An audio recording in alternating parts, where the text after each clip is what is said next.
बिस्मिल्लाहिर्रहमानिर्रहीम। Welcome students, उम्मीद करता हूँ आप सब खैरियत से होंगे। बच्चों, आज हम chapter 5 solid and fluid dynamics के 5th लेक्चर के अंदर topic 5.5 elastic and plastic deformation and elastic limit को समझेंगे।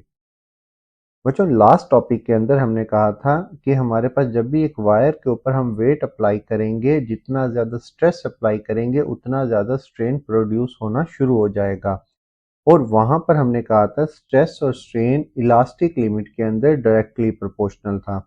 आज हमने इस टॉपिक के अंदर बेटा इलास्टिक और प्लास्टिक डिफॉर्मेशन को समझना है एक ग्राफ की मदद से। और ये ग्राफ जो है बच्चों, हम किसी भी चीज से ड्रॉ कर सकते हैं। फर्ज करते हैं यहाँ पर हमारे पास एक स्केल है। ये स्केल यकीनन आप तमाम स्टूडेंट्स ने देखा होगा। अगर मैं इस स्केल के दोनों एंड्स के ऊपर, एक इस एंड के ऊपर और एक इस एंड के ऊपर फोर्स अप्लाई करता हूं तो इसकी शेप चेंज हो जाएगी। और जैसे ही बेटा मैं उस फोर्स को रिमूव करूंगा तो ये अपनी ओरिजिनल पोजीशन में वापस आ जाएगा। इसी चीज को हमने इलास्टिसिटी का नाम दिया था कि जैसे ही आप फोर्स लगाएं बॉडी के अंदर चेंज आए, और जैसे ही फोर्स रिमूव करें बॉडी अपनी ओरिजिनल पोजीशन में वापस आ जाए। इसके अलावा आप किसी वायर को, किसी भी चीज को कंसीडर कर सकते हैं। When we pull or stretch a wire, it changes its length. The way it behaves depends on how much force we apply. A stress strain curve show how a material react to stress and strain change in length. अब elastic deformation में क्या होता है? Elastic deformation के अंदर यहाँ से O से B तक ये इलास्टिक डिफॉर्मेशन का रीजन है। बी पॉइंट तक जैसे ही हम बेटा ऑब्जेक्ट को छोड़ेंगे वो अपनी ओरिजिनल पोजीशन में वापस आ जाएगा। हम स्टेप बाय स्टेप तमाम चीज़ों को समझेंगे। पहला पॉइंट है बच्चों हमारे पास ओ से ए। ओ से ए तक इसको हम कहते हैं, ये हमारे पास इस रीजन के अंदर हुक्स लॉ अप्लाई होता है। मतलब जितनी आप फोर्स लगाओगे उतना बॉडी के अंदर चेंज आएगा। स्टार्ट के अंदर जैसे जैसे हम इसको बेंड करते जाएंगे, फोर्स लगाते जाएंगे, बॉडी बेंड होती जाएगी। जितनी फोर्स लगाएंगे उतनी बॉडी बेंड हो जाएगी। इसी चीज को हम कहते हैं स्ट्रेस डायरेक्टली प्रोपोर्शनल है स्ट्रेन के। मतलब ओ से ए रीजन के अंदर स्ट्रेस और स्ट्रेन डायरेक्टली प्रोपोर्शनल रहेंगे।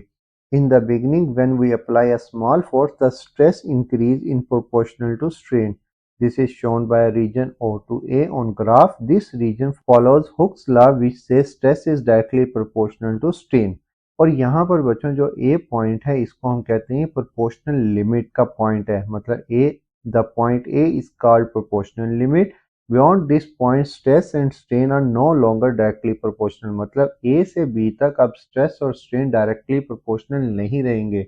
यहाँ पर एक इम्पोर्टेंट पॉइंट ये है, A से B तक बॉडी इलास्टिक डिफॉर्म होगी, लेकिन बॉडी के अंदर स्ट्रेस और स्ट्रेन की जो प्रोपोर्शनल लिमिट थी वो खत्म हो जाएगी। मतलब अब आप स्ट्रेस ज्यादा लगाएंगे और बॉडी के अंदर कम चेंज आएगा। लेकिन जैसे ही आप बॉडी को छोड़ोगे, स्केल को छोड़ोगे, ये अपनी ओरिजिनल पोजीशन में वापस आ जाएगा। From O to B, the material is still elastic, meaning if we remove the load, the material returns to its original shape. Point B is called elastic limit, और B point को हम नाम देते हैं elastic limit का और yield point का। ये अलग से आपसे शॉर्ट क्वेश्चन में भी पूछा जा सकता है, व्हाट इज यील्ड पॉइंट या इलास्टिक लिमिट। तो हम इसको डिफाइन करेंगे, the maximum stress a material can bear and still return to its original shape after removing the load. मतलब बी पॉइंट तक जैसे ही हमने फोर्स को रिमूव करना है बॉडी ने अपनी ओरिजिनल पोजीशन में आ जाना है। लेकिन अगर बच्चों मैं इसके ऊपर फोर्स फर्दर इंक्रीज करता हूँ, इलास्टिक लिमिट के बाद भी इसके ऊपर फोर्स लगाता रहता हूँ, बी से आगे जाते हुए सी तक इस बॉडी के अंदर प्लास्टिक डिफॉर्मेशन होना शुरू हो जाएगी। प्लास्टिक डिफॉर्मेशन क्या है? बॉडी के अंदर परमानेंट चेंज आना शुरू हो जाएगा। फिर मैं जैसे ही स्केल को छोड़ूंगा दोनों एंड से, तो स्केल जो है वो कर्व हो जाएगा, वो बिल्कुल स्ट्रेट नहीं रहेगा। और परमानेंट चेंज को हम प्लास्टिक डिफॉर्मेशन का नाम देते हैं। If we apply more stress beyond point B, the wire or scale does not return to its original shape after removing the force. The wire is no permanently deformed. यहाँ पर wire के बारे में लिखा हुआ है, ये अकॉर्डिंग टू आपकी टेक्स्ट बुक है। मैं आपको एक स्केल की एग्जांपल से समझा रहा हूँ, आप स्केल भी लिख सकते हैं वायर की जगह पर, इससे कोई फर्क नहीं पड़ेगा। This is called plastic deformation. The material has passed its elastic limit. The part of graph from B to C show plastic behavior. मतलब B से C तक हमारे पास ये प्लास्टिक बिहेवियर को शो करता है। लेकिन फर्दर बेटा अगर मैं सी के बाद भी फर्दर स्केल को बेंड करता रहता हूँ, फर्दर स्केल के ऊपर फोर्स लगाता रहता हूँ, तो सी के बाद बच्चों उसके अंदर क्रैक्स आना शुरू हो जाएंगे और क्रैक आते आते डी पॉइंट के ऊपर जाकर वो स्केल परमानेंटली तौर पर ब्रेक हो जाएगा, टूट जाएगा। और सी पॉइंट को हम नाम देते हैं ultimate tensile stress, the maximum stress that material can bear before breaking. मतलब क्रैक आने से पहले जो मैक्सिमम स्ट्रेस वो बर्दाश्त कर सकता था उसको हम यूटीएस यानी अल्टीमेट टेंसाइल स्ट्रेस का नाम देते हैं। और डी पॉइंट को हम नाम देते हैं ब्रेकिंग पॉइंट या फ्रैक्चर पॉइंट का, the material break at this point.